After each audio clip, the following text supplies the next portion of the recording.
The topic was vision and execution.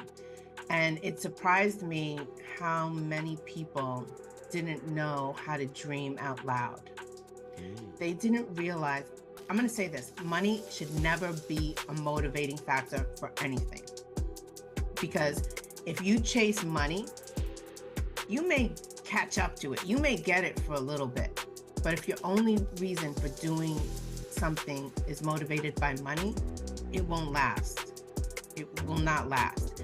I believe that when you do something, it should be done with the heart of service. It should be, how can you solve a problem for somebody else? And when you talk about your why being community, it's bigger than just money. And most people don't have a real understanding from money and what that is a motivating factor for people to do. People out of desperation do things for money. That's never a good place to work from.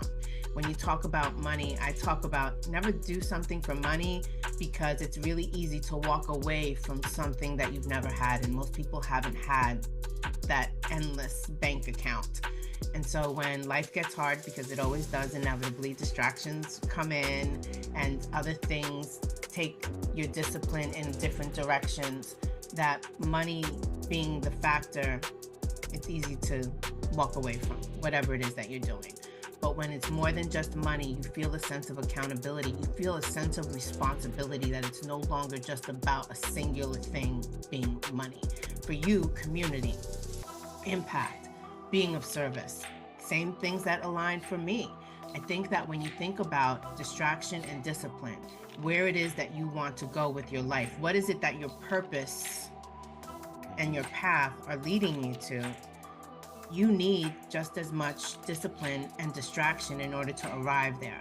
Because the distraction allows for you to have that time for a break. How many people get burned out because they don't leave that time for a break, whether it's physically going out and going for a walk, whether it's taking time away from the computer and your tasks for the day to meditate or pray, whatever it is that creates that mojo in you, that magic inside you, that's equally as important as having discipline.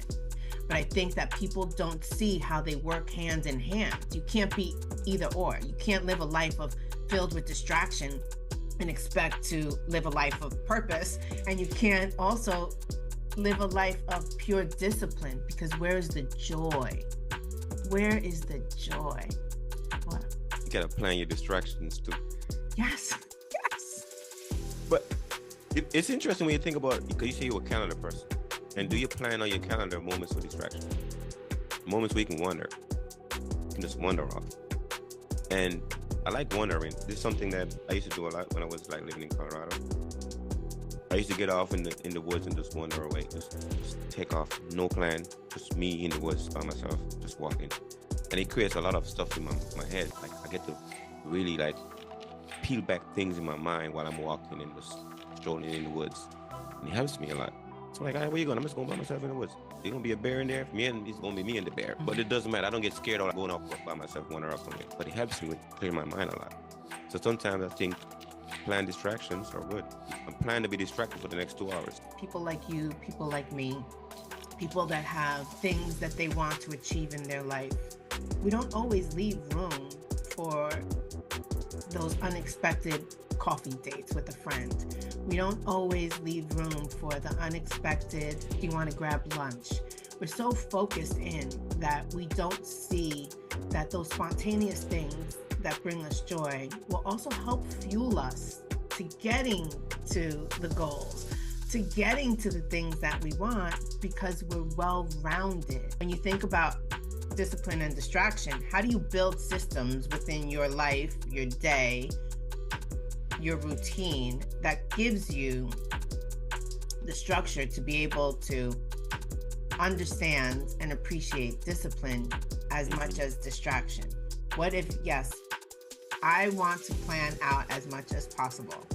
It doesn't always serve me, because it doesn't leave me that room being too rigid when something happens unexpectedly. When my day changes because of something that's out of my control, right?